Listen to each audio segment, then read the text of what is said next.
Hi there. There's so much going on right now around COVID-19, questions about re-entering buildings, restarting programs, resuming in-person worship, that I thought the easiest way to do it would be to just speak to you directly. There's a whole bunch of pieces that we are currently trying to hold in tension. There's a lot of it written down here, and the source document is also available here on the webpage. The gist of it is this. The regional council that we belong to, Pacific Mountain Regional Council, as well as the General Council of the United Church of Canada, our denomination, has said, please don't reopen quickly. Do not re-enter buildings quickly. Take a cautious, pragmatic, well-thought-out, well-planned approach, and make sure you're clear about why you're doing it. The why for us is quite simple. We know we need to be in relationship with one another, and that not everyone can do that online. So for that reason, we've created a process to re-enter our building and to resume in-person worship that takes it very, very slow. It's really designed for those who can't join us online for whatever reason in limited numbers. And for some of our community partners to re-enter our buildings and start to re-engage one another in our shared spaces. Again, in limited numbers with significant protocols in place. The gist of them is quite simply this. If you touch it, you sanitize it. If you're coming to worship, you're going to have to mask. You can't sing. You have to reserve your seat by Thursday at noon each week. You can't book a block of tickets. So every week you have to call and confirm that you want one of the 15 seats that are available. They're first come, first serve. When the 15 are gone and have been assigned, then we'll create a waiting list in case somebody says they're not able to make it. You're going to have to sign in now when you come in the building. Your name, at least, and a way for us to get a hold of you.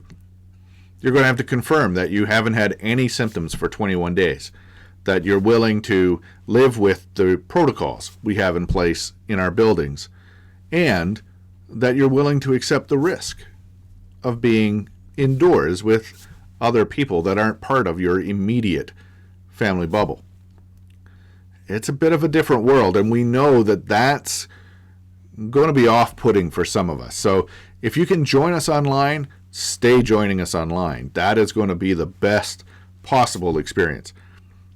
If you're prepared to accept all those things and you want to join us in person for worship, contact the main office by Thursday at noon to reserve a seat.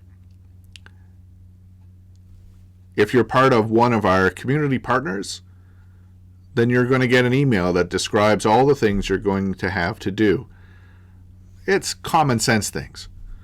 Again, the basic principle being, if you touch it, sanitize it. When you're done meeting in one of our spaces, if somebody from your group has used the washroom, then you have to sanitize any of the touch surfaces.